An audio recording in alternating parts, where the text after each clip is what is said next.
Tablet yang ditemukan di Irak menyebut bahwa manusia pertama ciptaan Anunnaki ini bernama Adamu, yang dalam bahasa Ibrani disebut Adam, artinya manusia. Mereka mulai berpikir untuk menciptakan budak di bumi lewat rekayasa genetik supaya dapat menghasilkan budak baru yang cukup cerdas untuk bekerja secara kompleks, tapi tidak cukup kuat untuk melawan mereka.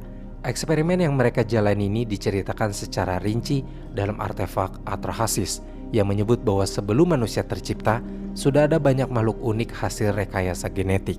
Makhluk-makhluk itu dianggap belum sempurna hingga beberapa di antaranya akhirnya dimusnahkan. Anunnaki kemudian menggabungkan DNA mereka dengan DNA Homo erectus alias manusia purba, sehingga terciptalah Homo sapiens alias manusia. Hasil persilangan ini nyatanya memuaskan Anunnaki. Manusia dianggap cukup kuat untuk dijadikan budak pertambangan dan cukup cerdas untuk mengerjakan berbagai pekerjaan yang rumit. Tablet yang ditemukan di Irak menyebut bahwa manusia pertama ciptaan Anunnaki ini bernama Adamu, yang dalam bahasa Ibrani disebut Adam, artinya manusia. Anunnaki lalu menciptakan manusia-manusia lain.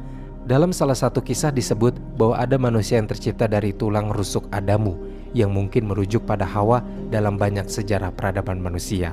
Setelah proses penciptaan ini, menurut faktograf dan teks sejarah, Anunnaki kemudian mengajarkan manusia kemampuan-kemampuan dasar, seperti berbicara, bersosialisasi, lalu diajarkan berkebun, menulis, membangun rumah dari tanah liat dan batu, dan diajarkan membuat serta menjalankan teknologi supaya bisa melayani Anunnaki.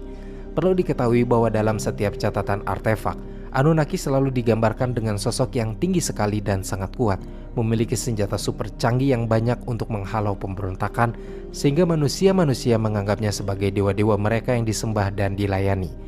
Anunnaki lalu menempatkan manusia di tambang dan di tempat lain di Mesopotamia. Manusia saat awal penciptaan itu steril alias tidak dapat berkembang biak, tapi karena seiring meningkatnya permintaan tenaga kerja di pertambangan, akhirnya genetik manusia direkayasa kembali sehingga mampu bereproduksi. Awalnya Anunnaki senang dengan keberadaan manusia-manusia ini. Mereka konon, piramida-piramida dan semua bangunan kuno di seluruh dunia yang dianggap mustahil oleh para ahli bisa dibangun tanpa teknologi yang sangat maju, sebenarnya dibangun oleh Anunnaki supaya kelak bisa memandu mereka kembali ke bumi. Ketika Anunnaki akhirnya meninggalkan bumi, pengaruh mereka sudah sangat meluas di setiap sudut dunia, dari Mesopotamia, India, hingga ke Amerika Selatan. Beberapa orang berspekulasi bahwa Anunnaki telah berhasil menipu dan mengendalikan bumi melalui pembiakan selektif bangsawan ini selama berabad-abad lamanya. Hal lain yang diperintahkan oleh Anunnaki sebelum kembali ke Nibiru adalah manusia harus membangun kuil yang bernama Ziggurat yang selaras dengan rasi bintang, masih dengan tujuan yang sama, yaitu memandu mereka kembali ke bumi.